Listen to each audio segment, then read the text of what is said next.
Doctor ortho, अब दर्द भी घुटने टेकेगा। दिल्ली विधानसभा पर क्यों हुआ हमला, ये सबसे बड़ा प्रश्न होता है। नमस्कार, मैं Kirti Bhardwaj, channel for news India पर आप सभी का स्वागत है।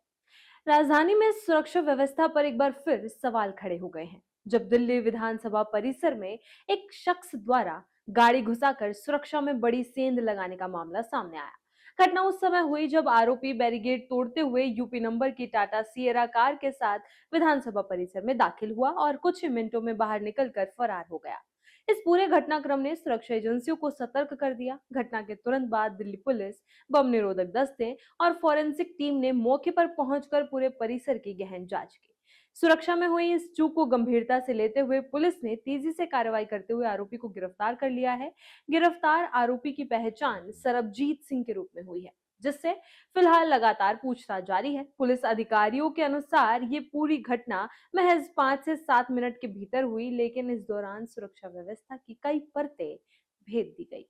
हालांकि अब तक ये साफ नहीं हो पाया कि आरोपी की मंशा क्या थी। शुरुआती जांच में सामने आया है कि सरबजीत खुद को किसान आंदोलन 2020-21 का समर्थक बताता है।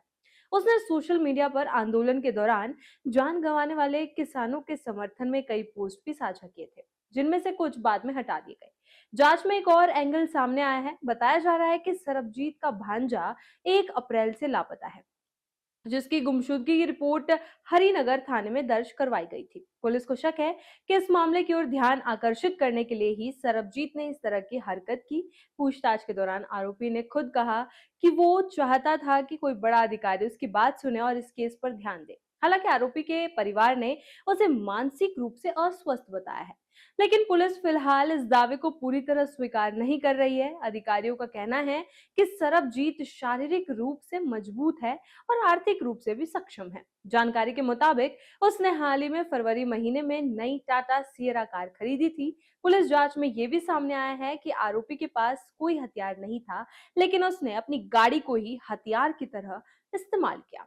अधिकारियों का कहना है कि अगर स्थिति और बिगड़ती तो एक गाड़ी किसी को गंभीर रूप से घायल कर सकती थी या जान भी जा सकती थी। यही वजह है कि पुलिस ने उसके खिलाफ हत्या के प्रयास जैसी गंभीर धाराओं में मामला दर्ज किया है। घटना के दौरान सरबजीत अकेला ही विधानसभा परिसर में दाखिल हुआ था, उसके साथ कोई और व्यक्ति नहीं था।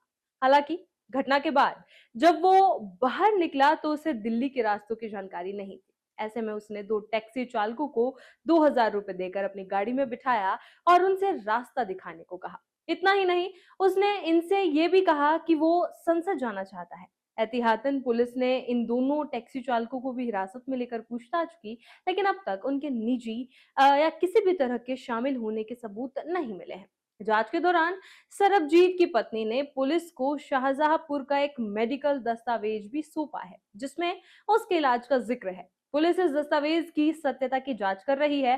साथ ही आरोपी की कॉल डिटेल रिकॉर्ड की भी खंगाली की जा रही है, ताकि उसके संपर्कों और गतिविधियों के बारे में और जानकारी मिल सके। इसी तरह की खबरों के लिए बने रहे चैनल फॉर न्यूज इंडिया के साथ। डॉक्टर ऑर्थो, अब दर्द भी घुटने टेकेगा।